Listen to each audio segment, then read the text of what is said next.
Warning, this podcast is solely based on smut books.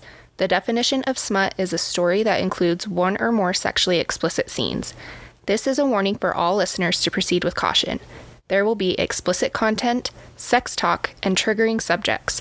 We will provide a trigger warning before each episode. This podcast is not intended for all audiences. Listener discretion is advised.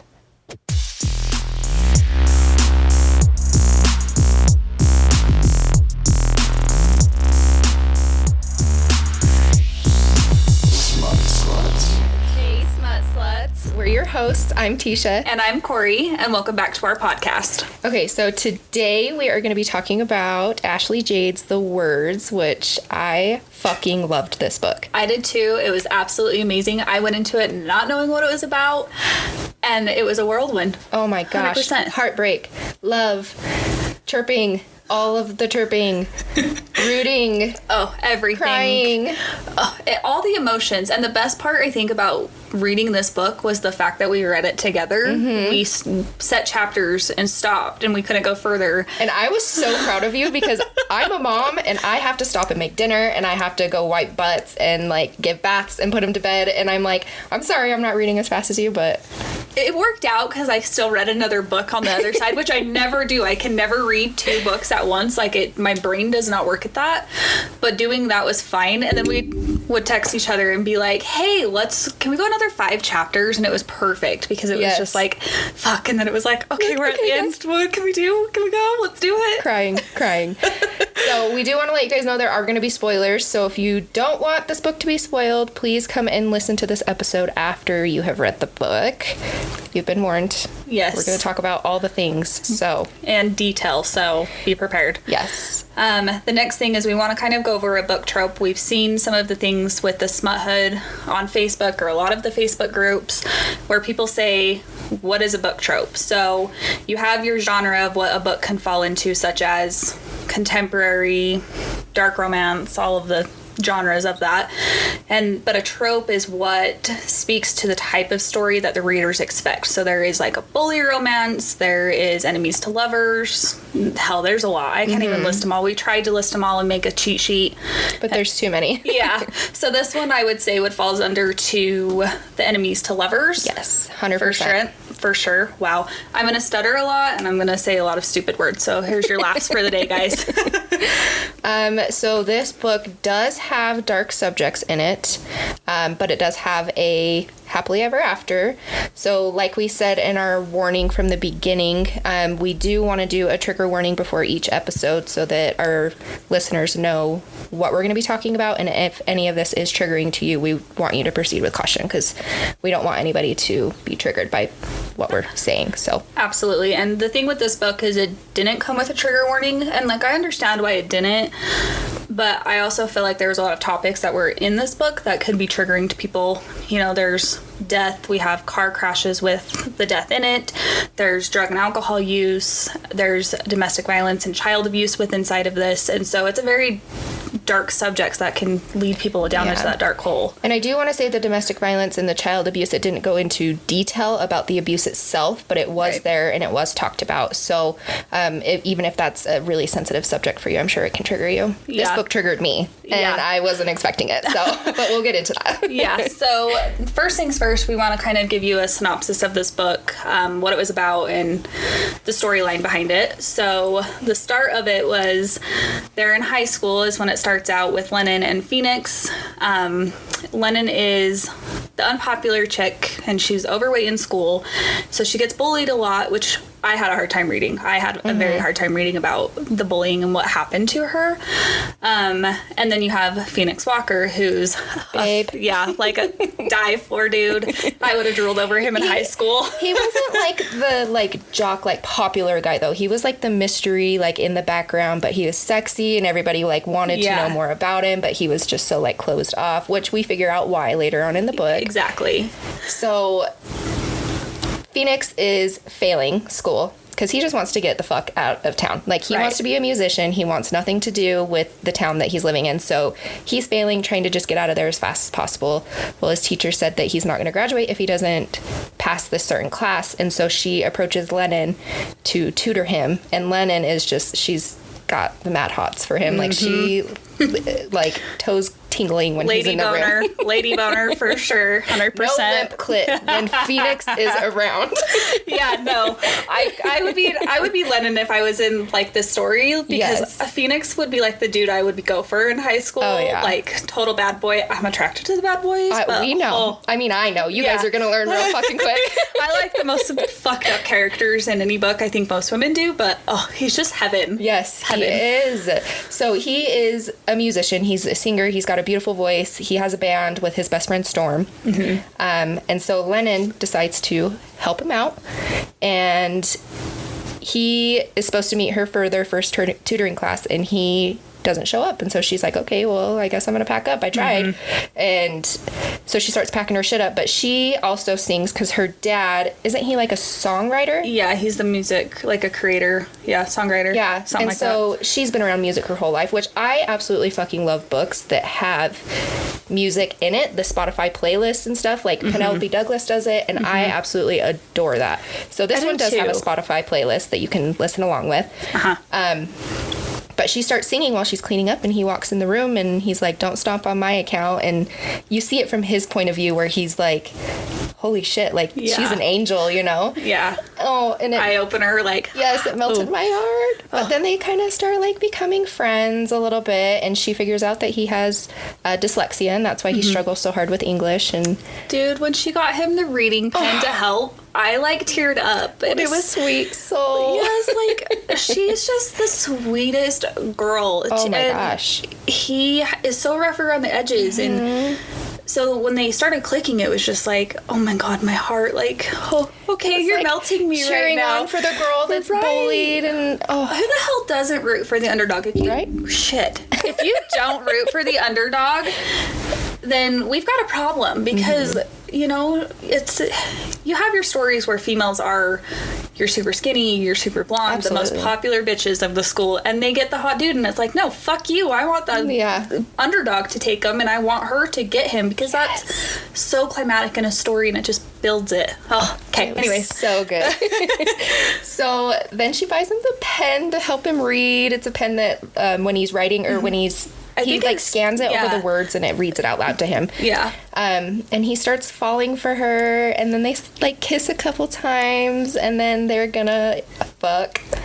When that happened, we were at work and we were reading it at lunch, and we read this part together, and we both had the same fucking expression at the same time. We both just started laughing and like, oh fuck, like this just bright happened. Red. Yes, we do want to mention we live in Utah, so like it's a very LDS based state. And so when we're reading this stuff at work with our coworkers that we know are just these good, wholesome people, we're like bright fucking red. Like, I'm reading about sex. We're corrupted in this world over here in our own little all-around. Oh my gosh. Yes. But he starts to like penetrate her. Not a good enough reason to use the word penetrate. No, just kidding. Penetrate is okay in any situation. Okay. Oh, absolutely.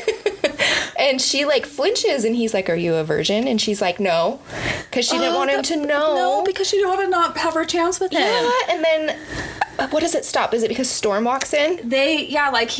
I don't even know if he got all the way in, but Storm walked in, and the lights, they were in a storm, and the lights were out because she had sang in the garage right at that time, and so the lights came back on, and as the lights came on, Storm walked through the door, and it was just like, hurry and scramble and get up, and then she had the blood on the fucking sheets. Because the lights came back on and he saw the blood. Yeah, and so then she, they threw him away in the trash can, and she was like taking him home, and they were starting to get into it again at her house, and her dad came outside and fucking like busted him. I'm like, can these two just get a break so they can fucking get it in? Let them get it in, man. Everybody's cock blocking. Oh my god, it broke my heart. Like, just get it in already.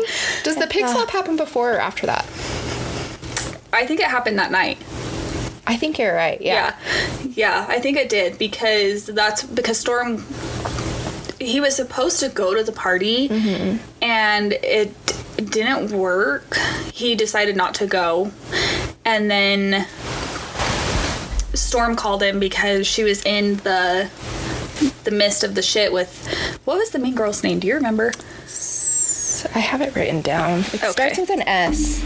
Okay. Oh, I'm bumping shit. You're gonna hear us just knocking around a little bit. Don't mind. But when they poured the pig slop on her, I think that is what really hit for me, because it was like, people don't talk about bullying enough. I mean, it's becoming a bigger thing now to where we're being open and stuff, but like even Lennon didn't tell her dad what happened. Yeah. And it just shows like people don't talk about it, and that stuck with her for her the rest of it. You know what I mean? Yeah, but she like portrayed herself as like so mentally strong throughout it all, but you know deep down it hurt her because she was writing those words on herself.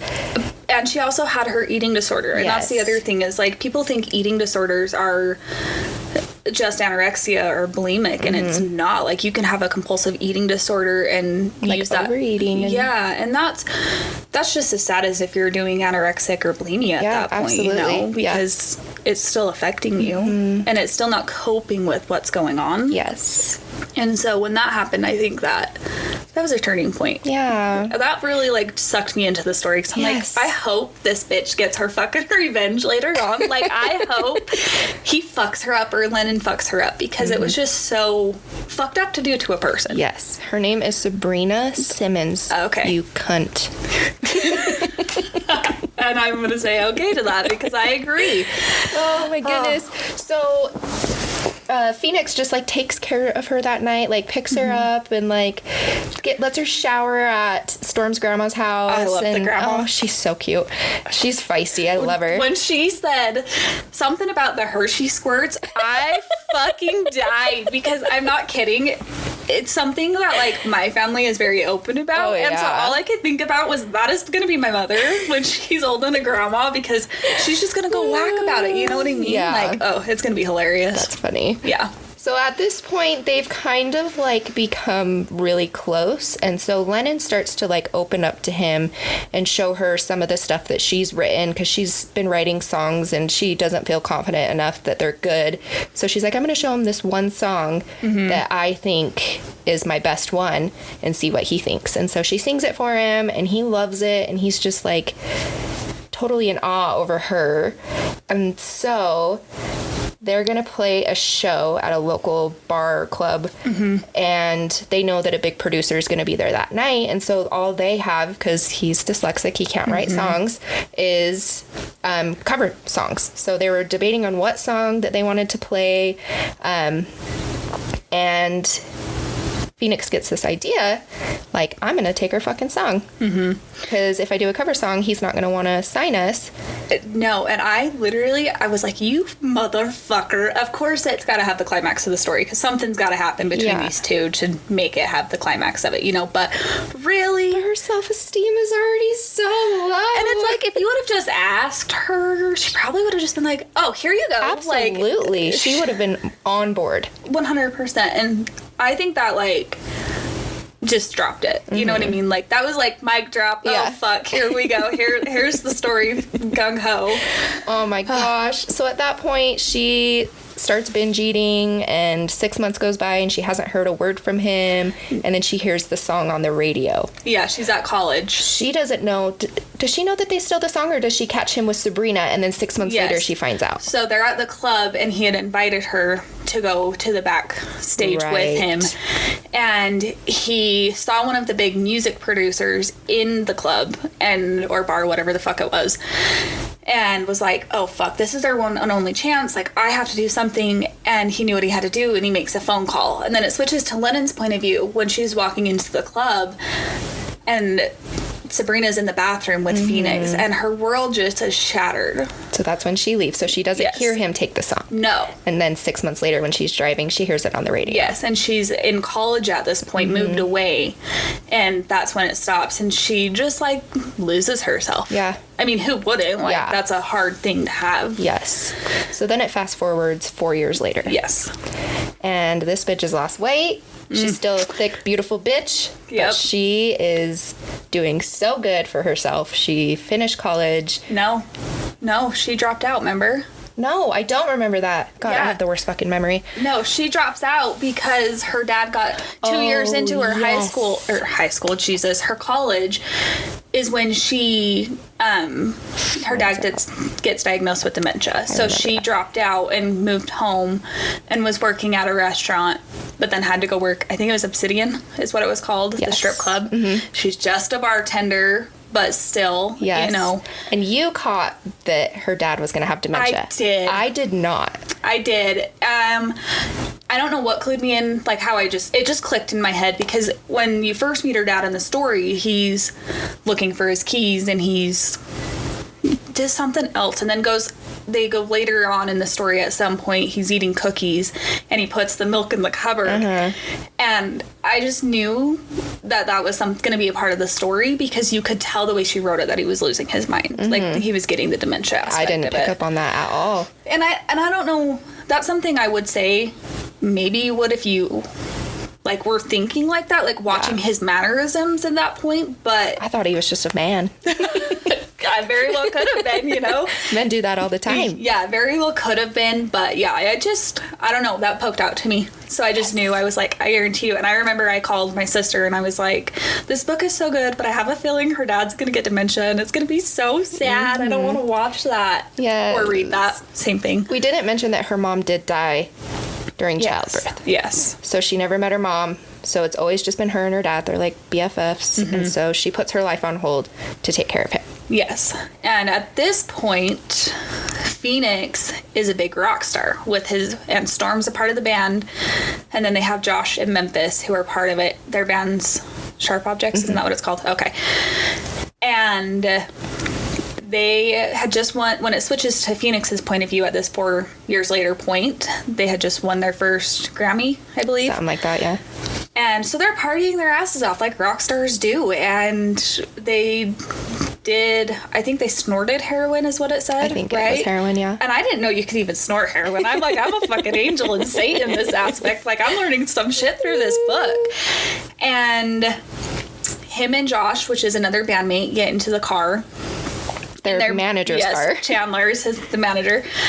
And are driving down the road, and they're like, at one point, Phoenix is like, I don't think I should be driving. I think we should call somebody to come get us. So he had pulled over. And Josh, being Josh, as fucked up, and when people are drunk, they don't have the normal aspect of their brain. They're like, oh no, I could fucking drive. I'm good. I'm invincible. Yep. Well, sadly enough, they weren't invincible. And they get in a car accident. And the other drivers were killed. And Josh. It was a mom and a kid, right?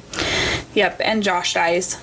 So one of their band members. And this is one of the trigger warnings that we were kind of touching base on. It doesn't just say the car flipped over and he died. Like it details Josh looking at Phoenix and like the life going out of his eyes.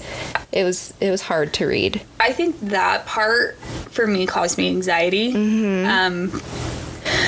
Just because as you get older, death is a little bit more of a scary thing, and that is something that can happen every day of your life. Oh, yeah. You know what I mean? Like, you go out you're like, oh, I'll just run here and be right back home. Well, what happens if it's not? You know what I mean? So I had a hard time with that one. Yeah, that was really sad, and after that, Phoenix just kind of spins out of control. Oh, yeah, he goes off the deep end. Yeah, rock bottom. Yeah. So they try to hire, like, sober companions to help him stay sober throughout their tour, but he either, if it's a guy companion, he gets them to drink or do drugs with him. If it's a girl companion, they fuck and then drink and do drugs. So yeah, it's just not going anywhere. And Chandler at this point is like, what the fuck, dude? Like, I need you to be here for this tour. I need you to be sober enough to, you know, not damage things and piss people off and sing and, you know, make me money, essentially. And that's when Storm gets this brilliant idea. He's like, there's one person on this planet that hates him. And Storm doesn't know that he stole her song. No. So he's completely, like, in the dark about that. But he knows something happened with them, and he thinks it's because Sabrina. And so he's like, you need to call this girl because she won't fuck him. I guarantee you she won't fuck him. And so Chandler's like, sweet, good idea. Let's fucking do it. So then he calls up Lennon, and Lennon's like, hell no. Like, hell no, motherfucking no. I don't want to be anywhere near that dude. Right. Like, how much money did he offer her? I think it was a couple $100,000. Yeah. To start out. I think it was maybe like 100 or something like that. And she fucking bantered like the little badass bitch she is. How would you not? Like, if you're gonna be sitting there saying, oh my god, I'm not gonna do it for that, like that's enough money, and then it's like, oh, I could use the money to help take care of my dad. So let's fuck with him and get as much as I possibly can. Yeah. I would do the same thing. Oh yeah. And it's only 8 weeks, so it's not like it's a super long time. Long enough. Long enough to do the things that they sure as shit did. Yes.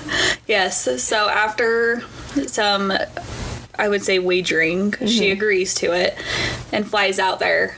And when he first sees her, he's like, what the fuck? I want her gone. I do not want her here. He didn't recognize her at first. No. Because he was so fucked up. And she had to take him into the room and, like, handcuff him to the bed. That's right. Oh, my God. When that whole... I loved that whole situation and how it played out. That whole scene was so funny. It was so great. And then he wakes up the next day and is like, what the fuck? Yeah. Yeah. Okay. And that's when he's like... all comes back to him, like nothing's changed, like he's still so attracted to her, but she's like way fucking hotter now, and it's just like old feelings start stirring up. So then over like the next couple weeks, it's like him trying to get her to... Well, at first he tries to get her fired. Oh yeah. Remember when he goes swimming in the fucking fountain? Yeah. She goes to Storm's door and has to have him go help her get him, and they bribe the officer with 2 tickets or some shit. Yes. And then Storm kind of gets into Phoenix a little bit and is like, dude, knock your fucking shit off and like realize that this is a good thing. And I think after that, then he starts realizing, I think, that he has those feelings still for her. And then George comes into the picture and really ignites this flame of, that's my bitch, don't fucking touch her, like we're gonna have issues, you know, because that's his. He's like, that's my bitch. It's my property. Yeah. And so when she starts toying with George, and I honest to God felt a little bad for George. I do too. He fucking, he got a little snitch though. Snitches get stitches. Snitches get stitches. Which he did need stitches after that, but we'll get into that in a minute. Yes. I think that was hard because she didn't want Phoenix, but she had this undeniable bond with him that she could not kick. And I wouldn't want that bond to go away. I would let that man's enormous dick inside of me. I'd let him bond me anytime. Seriously. But like, just when George started coming in and like tried to win over Lennon, it just didn't work. And my favorite scene out of this entire book is the fucking tour bus scene with the kitchen table. Oh my god. George kissed her and she didn't feel anything. And then Phoenix comes in, and I absolutely love that his nickname for her is Groupie. Yes. It's my favorite. And he's like grabs her and is like aggressive. And this is after the phone sex too. Oh, the phone sex was so good. And takes her into the tour bus. No, he goes, tour bus now. Yes. And I'm like, okay, chirp. Right, chirp, here we go. Chirp. Cross the legs uncomfortably at this point.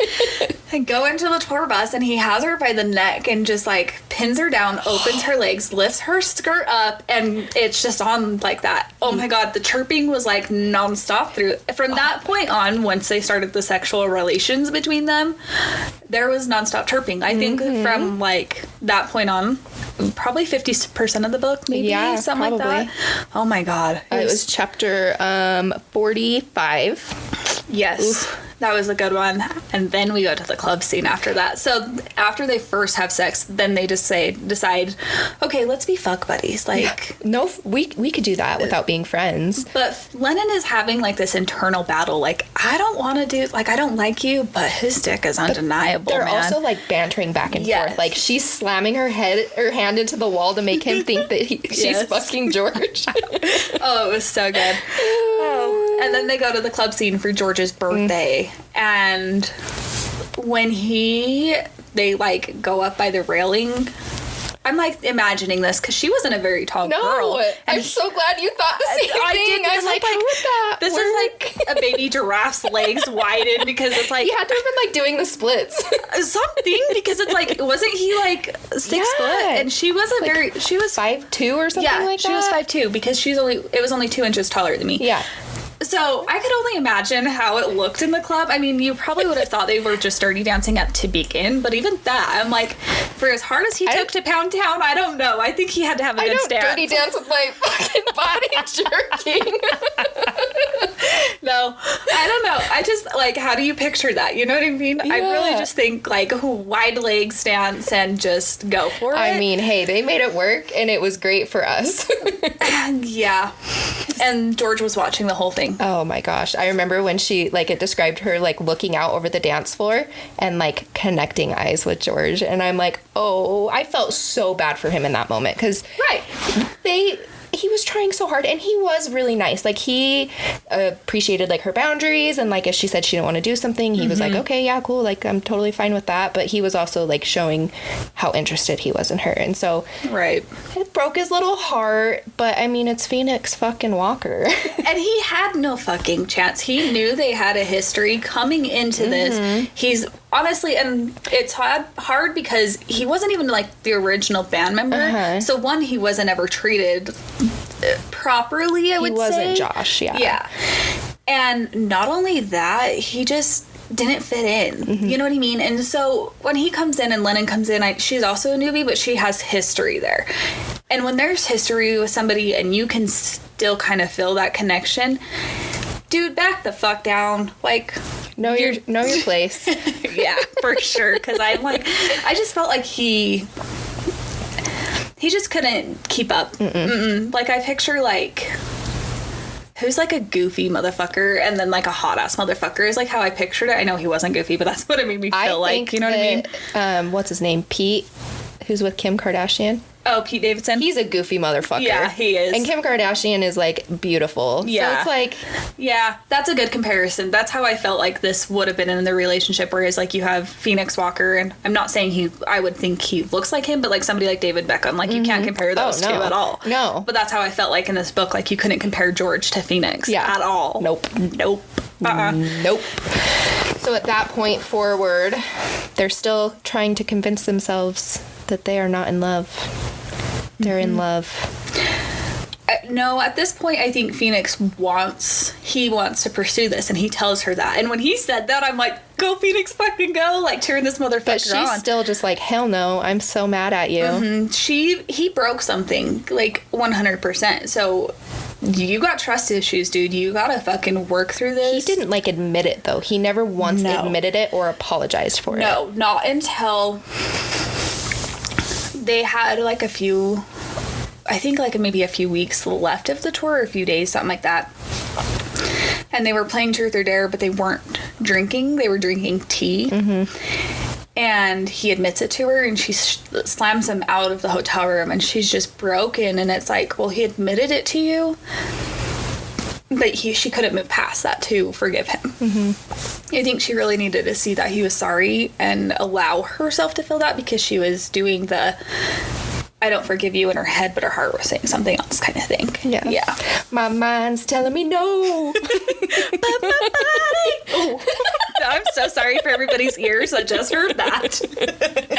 Oh my goodness. Oh, I hope you got a good laugh out of that. So this part of the book is when it starts to become like you are rooting so hard for them to be together, and Lennon makes a friend on tour, Skylar, which was Josh's fiance, and she's a badass bitch. I would tell you, if I had a friend, like, if I went on to tour like that, I would love to have a friend like Skylar. Gosh. She is the true fucking friend. Oh, like, she's your cheerleader through and through. When she strips down, well, we got to talk about that in the book, because that's going to bring into my next topic. So they're on, like, their last little hinge of the tour. We haven't mentioned Quinn. Quinn does come in before this, so we can mention Quinn. Okay, you can go start with Quinn, because you love Quinn. Quinn is my favorite character in this book. You'd think I'd say Phoenix, because I mean Phoenix Walker, but Quinn, holy shit, this girl, she gives no shits. She will throw it in your face. She is my spirit animal. She is hilarious, and she takes no shit. So one time on the tour, there was a little girl that shows up, and she tells Phoenix, I'm your sister. And he's like, okay, you fucking crazy fan, like, go away. And she's like, no, really, like, I'm your sister. At this point, we kind of learn a little bit more about Phoenix's background. When he was 5, his mom left. I think somewhere around there. Because his dad was abusive and an alcoholic, and so she dips, but she leaves Phoenix with her dad, which you're like, okay, well, that's really fucked up. Like, just leave your toddler with an abuser. I was fucking livid. Oh my gosh. Like, I don't give a fuck because her new husband is the one who rescued her, and he was a police officer, and he made her choose. Yep. And I'm sorry, but in that situation, I understand to an extent with this topic that you have to do what's right and you have to help yourself. But when you're a parent, you have to protect your fucking child. At all costs. And for somebody to come into your life and say you have to pick me or him, like, fuck you. I'll figure it out on my own. I will kill this motherfucker before I leave my child in Absolutely. this. But obviously that's not what happened, so. Yeah. And so Phoenix, growing up, he was around his dad, who was abusive, and he just really struggled from it. He wanted to get the fuck out of town. That's why he wanted to get out of high school as fast as possible and leave, because he was just sick and tired of his dad. So he doesn't believe Quinn, but then they're like, we're going to bring you back home. And she just, like, breaks down and is like, please don't bring me back there. And come to find out, his mom had a child with this police officer, and he's also abusive. So he's been beating her mom, or his mom, and Quinn. So once Phoenix figures this out, he says, okay, you're not going back. You're going to come back to the hotel with us, and we'll get a DNA test done to see if we are related. And the test results come back that is his sister. Yes. And so at this point, he's like, I'm fighting for her at all costs. She is not going back into that house. She does not deserve that. And the fact that my mom's letting that happen is not okay. She's done it to 2 of her kids now. So he's Quinn's kind of like supporter, and he's rooting for her and trying to help her. So then I think the mom comes in at this part after, like, once they finally get the confirmation, they're at a tour close to her house, which I believe is in Chicago.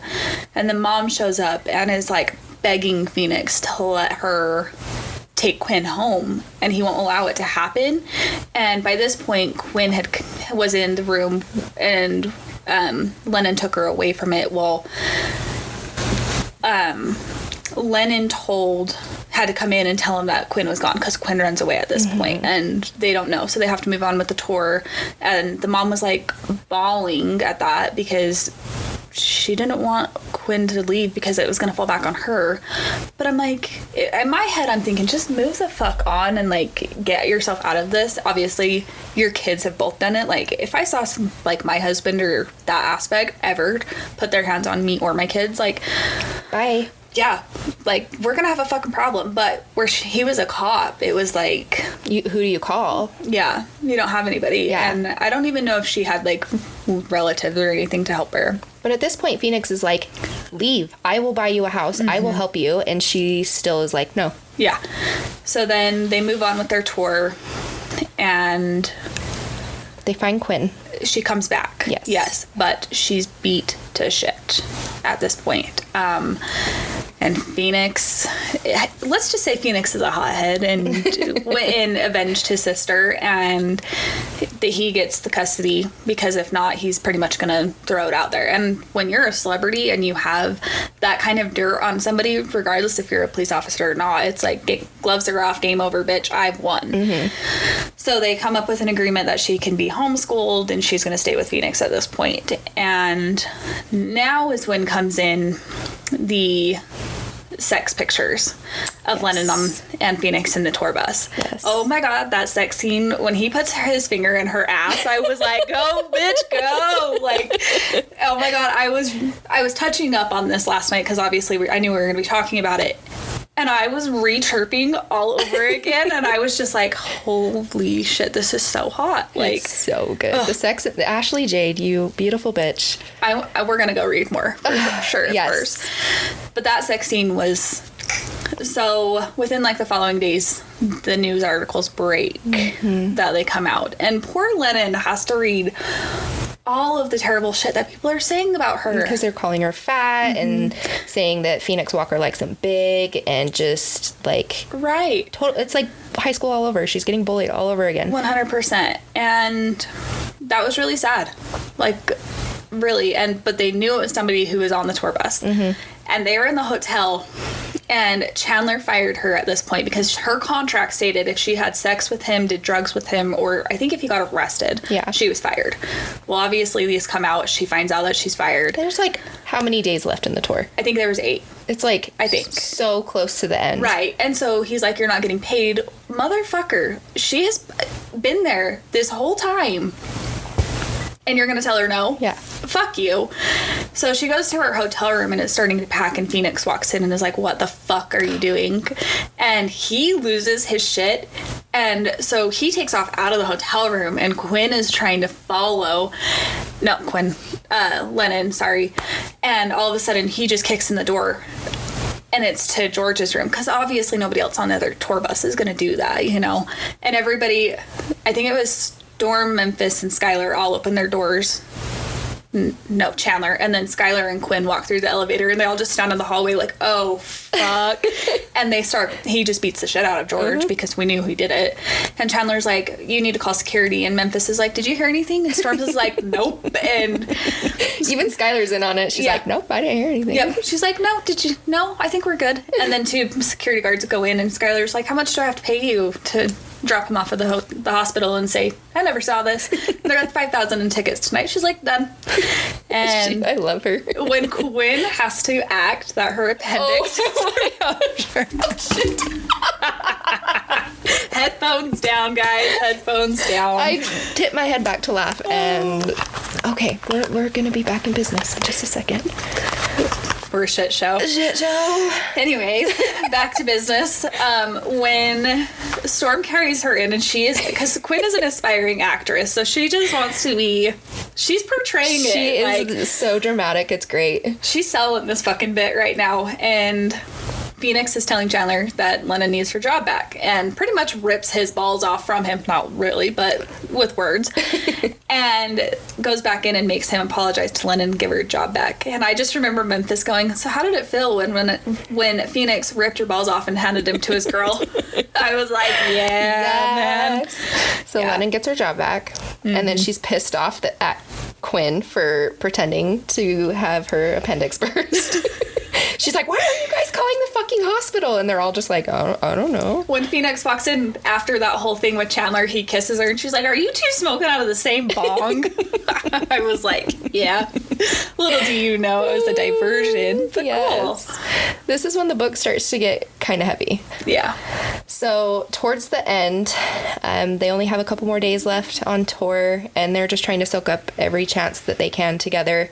It really starts to hit you, you know, like it's just like, holy shit, like they're really gonna leave each other. And she has to go back to her dad, and he has to go to Europe on a tour. Wait, before we get into this part, when did the pig slap happen with Sabrina? I think that was at one of the last shows. Yeah, because somebody invites her to the tour. Yes. And we have to talk about this because this is a topic that we were talking about last night. We want to know what our listeners think about this. Yes.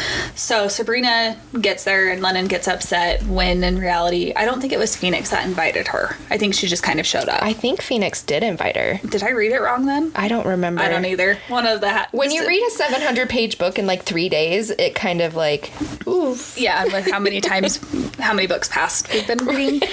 So anyway, she's there at the concert, and he makes sure that Lennon and Skylar are in the crowd, and he pulls Sabrina onto the stage and pours pig slop on her. In front of so many people. My God. I'm sorry. I was fucking rooting for it. If it was real life, I probably would have been like, hey, we're not going to be that petty. But since this is a fucking book. Like, yeah, if it's a book, I'm all about it. But, like, I'm just thinking about her being bullied growing up. And then so it's kind of like, what's the word I'm looking for? Like double standard kind of to do the same thing. Yeah, to do the same thing to her. But again, she's a cunt, so. I honestly was fucking yelling in my house. Like, I was so excited that he did that. Like, that was a turn on for me that he was defending Lennon after all this time. And he didn't forget that for her. Mm-hmm. Phoenix Walker has a big heart, y'all. Oh, especially for some Lennon. Mm-hmm. Yeah. Okay, now we can go to the deep shit now that we've got that out. So it's towards the end of their tour. Phoenix is trying to convince her that she should go on the European tour with them. And she's like, I can't. I have to go back home to my dad, because her neighbor at this point is the one that's helping take care of her dad while she's on this tour. So he's like, okay, like, I understand. So then she's like counting down the days. She's like, I only have one more day with you. I only have one more night with you, you know? And then it's like they're about to leave the hotel and everyone's loading up into the plane. She's saying bye to Skylar and to Storm and Memphis and Quinn and Chandler, even though he's a prick. And they all got on the plane, and she's like getting ready to say bye to Phoenix, and he's like, oh, I'm not going on that plane. And you're just like, oh my God, my heart literally like burst out of my chest. I'm just like, they have another night together. Like, yes. And he takes her up to his house in California. And he still has the fucking futon of them where they had sex, and she's like, this is disgusting. And she gets upset because he's like, he didn't let go of the past, but she doesn't want to be in the past with that, you know. She was so hurt. And so when they get into a fight at his house, and she finds his letters. Yes. So she goes into a room. She finds letters that he has been writing himself, which is huge because he doesn't write, read, or any of that because of his dyslexia. And it kind of looks like a toddler wrote them. But the things that he's saying on these papers, and they're all dated to the point where he was rising to become a big star, and he knows how bad he fucked up by stealing that song. But he wrote them for a year, didn't he? Yeah. Sorry, not to cut you off. I think he did, yeah. Okay. So her reading these letters, she's like, why didn't he ever send these to me, you know? Like, and so they're just broken at this point. They're just broken. I'm broken. Corey's broken. We're all fucked up. I'm crying.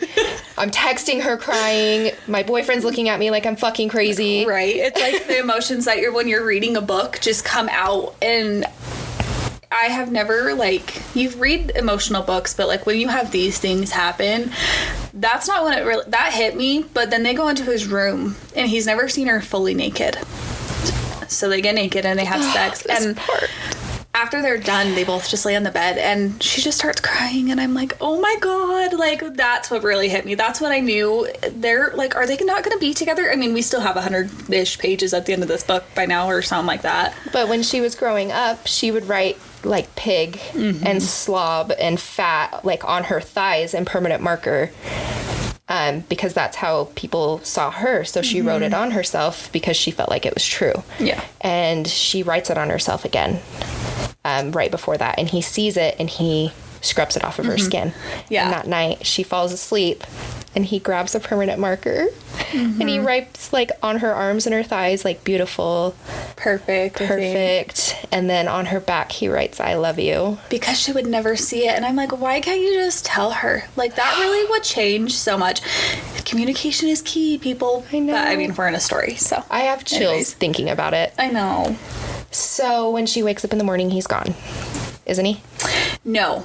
He convinces her to go to Europe with them at this point. Right. So she wakes up and they get on, and I think they agree on 3 days because she was trying to say 1 and he's like, you dumbass, it takes 1 day to travel to Europe. Yeah. Like, no. So they go to Europe for the 1 day, and it's the start of the Europe tour at this point. And so Skylar and Quinn are there, and they're hurrying and rushing her because, one, she got orange soda all over her because Quinn threw it on Gwen Memphis's baby mama. Oh my God, that I don't want to read about her, but we're going to get into that. And so they change her, and she doesn't know what's going on because they have new clothes for her and her size. Well, then they take her to stage, and Phoenix is like, I got somebody I want you to meet. And he pulls her on stage. Yeah. And makes her sing her song that he stole to a crowd of 90,000 people. And that's when he admits that it is her song and he stole it. Yes. And Storm's pissed because he had no idea. And the label's calling already because it's already hit the news and everyone's freaking out. And he's like, if I can't have you, I don't want anything. Like, he was going to walk away from music, his love for Lennon. That tells you how strong that love was. Oh, I got chills. I know. This is like the shit that women dream of in real life because it's like, oh, I just want somebody to love me like that. God damn. God damn. You know, and fuck me like that, please. Like, because for real, that's like some bomb. Somebody reenact the table scene. Like, that's I know. That's a good scene. Oh my gosh, the best. And then as soon as they get off of the stage, Lennon gets the phone call about her father. Yes. And he had a stroke. Mm-hmm. And he was in the hospital. And her neighbor, I can't remember her name for the life of me right now. I think it was like Miss Palmer or something. Or yeah, I think that's right. But she's like, Lennon, you need to come home. Something's happened with your dad. He's in the hospital. So she immediately leaves, gets on a plane by herself, and flies back to the States. Mm-hmm. And then she gets to the hospital, and the doctor tells her that there's no brain activity, that he's not going to make it. And she is just in absolute denial. She's like, nope, you got to do something. Like, you're a doctor, fix him. And she, on top of hearing this news, she's also like kicking herself and beating herself up because she would have seen him if she didn't go onto the European tour. She would have had one last conversation with him. She would have been able to be there for him when it happened, you know, and she's living with that guilt now. Yes, absolutely. And I can understand it. Mm-hmm. But it's hard because it's like when it's your parent, I could honestly say I don't know this and don't want to anytime soon. But I think with this, you can't beat yourself up because he wouldn't have remembered if she was there or not, because with his dementia, unless he had, isn't it lucid when they have like a lucid day of when they're that's what it's the called. Realization, unless he had one of those. And it was very rare. Yeah. And so it's sad because it's like you don't want her to beat herself up, which I think as a child you're gonna feel that anyways, but at the same time it's like hard. Yeah. You know? I feel bad for her. Yes. And this is the part of the story that fucking tore my heart open. Because I have experienced this with a stroke and having my stepdad, who I consider my father, in the hospital and seeing him hooked up to the tubes and the machines, and the way she described it in the hospital, because Ashley Jade has stated that she went through this as well with her dad. So she's seen it. She was able to describe it, and all I could picture was my stepdad. So I was crying the whole time that I was reading this part of the book, and I'm texting Corey like, holy shit, like, I've never been triggered by a book. I've read some fucked up books. Right. But I've never been triggered by a book by something so minuscule too, until this scene. But it was also a core memory, and so I think that's something that when you go into books, and I've had it happen to me, which we'll do a review on the book that triggered me later, but I think it was one of those things where you don't realize it's going to trigger you until you're reading it. In the same situation in real life, you don't realize you're going to have triggers or PTSD from something until it triggers you in real life. Yep. And so I think, you know, and when you say it was minuscule, that's not a minuscule thing, dude. That's a hard fucking thing. It was pretty hard. Yeah. Anyways, but back to that. Just like the way she described it, because she has seen it herself, so she was able to describe it the way that she remembers, and she even stated that it was one of the hardest things she's ever had to write, which I get that. Like, you have to freaking dig deep into those shitty ass memories and like resurface your trauma. Yeah. And so for her to do that for a book for us, like, girlfriend, kudos to you. You're a fucking queen. Yeah. Like, I don't resurface my trauma for ain't nobody. Right? No. I push that shit deep and I keep it down there. Throw some dirt on it. We're good.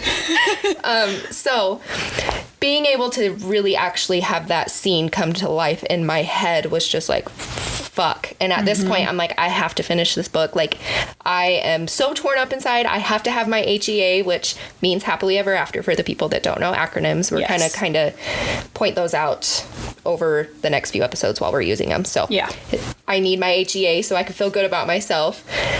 So after that, What happened? Oh.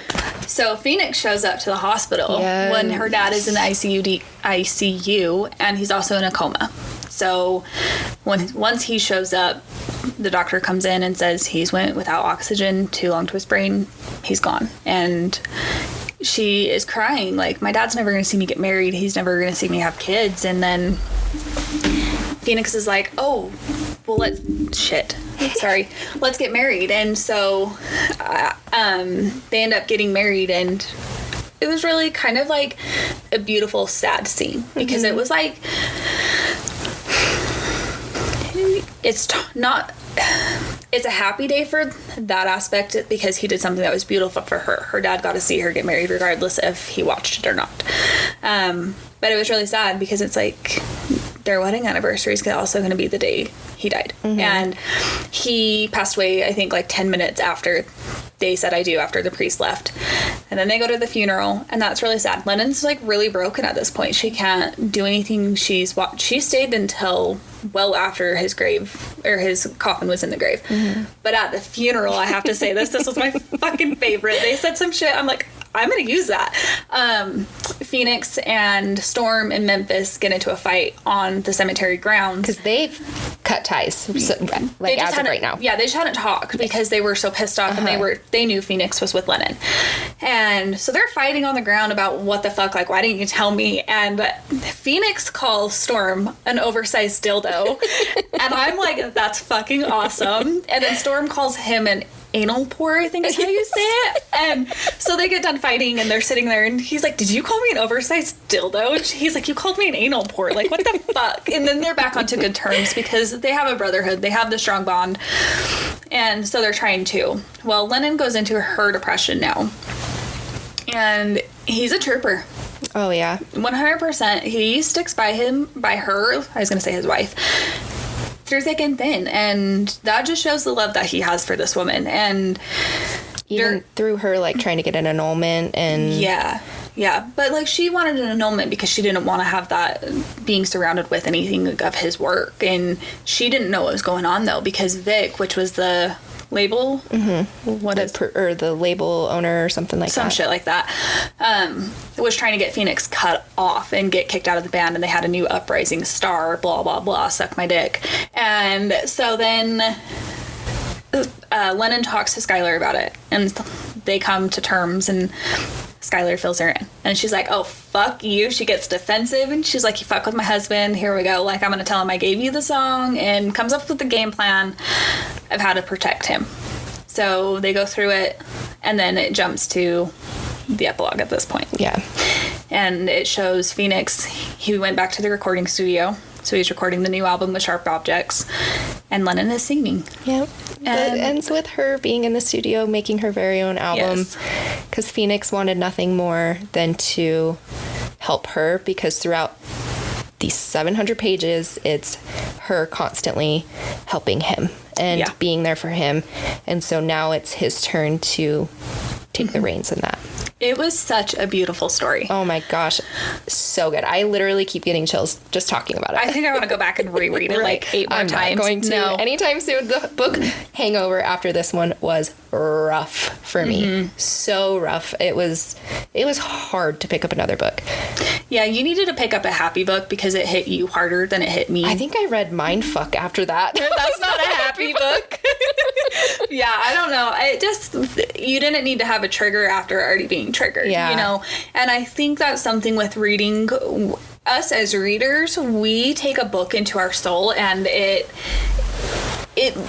becomes a part of our core memories as we read them. And regardless if you're reading for like just joy as a hobby or to help with the stress levels, whatever you're doing to read, regardless if that story is good enough, it's going to stick with you. Yes. And I think this story is one of those that sticks with you. Absolutely. And I would dare say I probably would read it multiple times over and over, just because, you know, it was, I just so loved it. Like, there were funny parts, sad parts, crazy parts. The banter was amazing. Oh God, yes. The shit that came out of Quinn's mouth, I'm like, I love you. When she was talking to Chandler, And she would have her banter and comebacks to Chandler. I'm like, get it, Quinn. Yes. Like, it was so fucking funny because she just, like, didn't give a shit. You know? Yeah. So, yeah. We did leave out a lot of details of the book. Obviously, we can't do it all or else we'll be here for fucking 4 hours. But, one thing that we did kind of skim over is, so Josh and Memphis are brothers. Yes. So Skylar was with Josh, but everybody knows that Skylar and Memphis have always had a thing. Like, they've always been attracted to each other. They didn't, like, cheat on Josh or anything like that, but you could just tell the connection. Like, you could see it. And so when Josh died, they still weren't letting it come together. And then towards the end of the book, Memphis is with his fucking, like, stupid-ass baby mama. She's a cunt. The only reason he's with her is because they're having a baby. Yeah. I don't think that woman would have any man fall in love with her just because. Yeah. And he's a good person and he wants to be there for his kid. So Ashley Jade has announced that she is writing another book. And it's going to be Quinn and... Nope. Memphis and Skylar. Memphis and Skylar. Yep. Memphis and Skylar. So we are super, super, super excited to read that. Okay, so that's the synopsis. Yeah. There's another thing that I think we need to touch on with this book, too. The false sense of hope. Oh, yes. This kind of stuck out to me a little bit because in my personal life, I deal with a lot of alcoholism and addiction. And to me, they brought it in and they were like... Phoenix is spiraling. He's going down a dark path with drugs, alcohol, anything at this point. And they just bring Lennon in and, I'm going to quit drinking. And I just don't want readers to have that false sense of hope that it's just because somebody loves you that they're going to quit and stop. You know what I mean? It's not that easy. Yeah, because it's like they have to want it. And obviously we can tell Phoenix does. But at the same point, he's still surrounded by it. And so that's something that I think with this book or any book that talks about addiction, and it's kind of like, they just stop because you came back into their life miraculously. Because you asked. Yeah, it's like, no, I think it's one of those things where I don't want people to think that that's how it is in real life. Especially younger girls and even guys, you don't want to go into this relationship saying, they'll change. Oh, they'll change. Oh, they'll change. Because sometimes they don't. Yeah. Addiction is not, I'm going to stop today. Yeah. It's not that simple. You have to want it. You have to need it. And you need to get help. And we just don't want to see our listeners end up in a shitty situation. Yeah. Because they have this false sense of hope from this book. And that's something I would have to say because that's, how dear that is to my heart. Yes. So I just want to make sure that our listeners understand that about this book. It's a fantastic book. It's a beautiful book. And I would never discredit that. No. That's my thing is I just don't want them to come into that thinking crazy. Absolutely. So while we're on our downer talks here, we're getting deep, raw dogging it and deep. I love it. So we did want to touch on the anxiety that Ashley Jade has expressed over this book. We as readers, obviously, we want them to put out a new book every other week, we love what she wrote. We love every aspect of this book and we want more.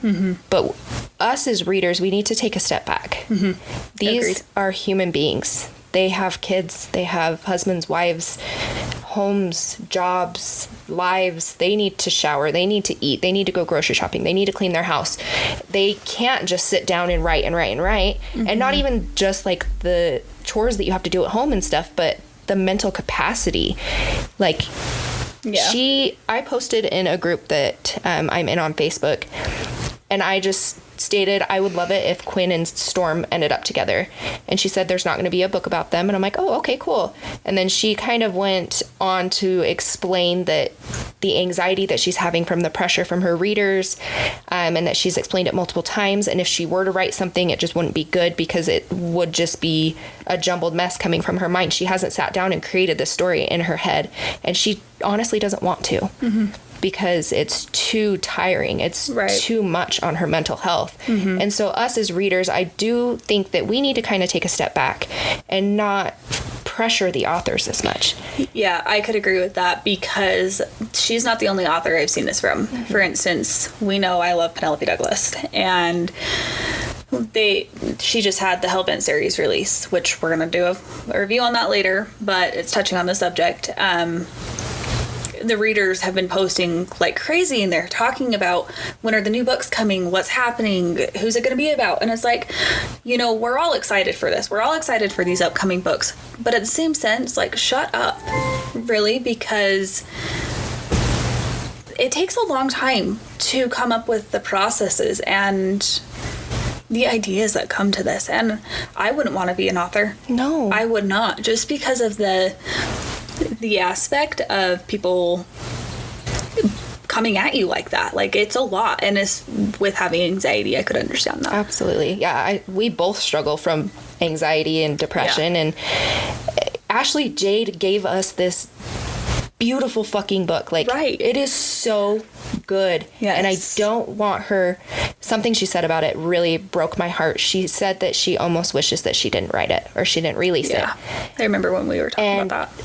I'm like, I hate that she feels that way because of the pressure that's being put on her. No, I agree 100%, because this is a beautiful story. Like you said, every single, I don't think I've seen one bad review from this book, to be honest. And Nope. and if there's one person out there, understand it's not for everybody. It's, I get it.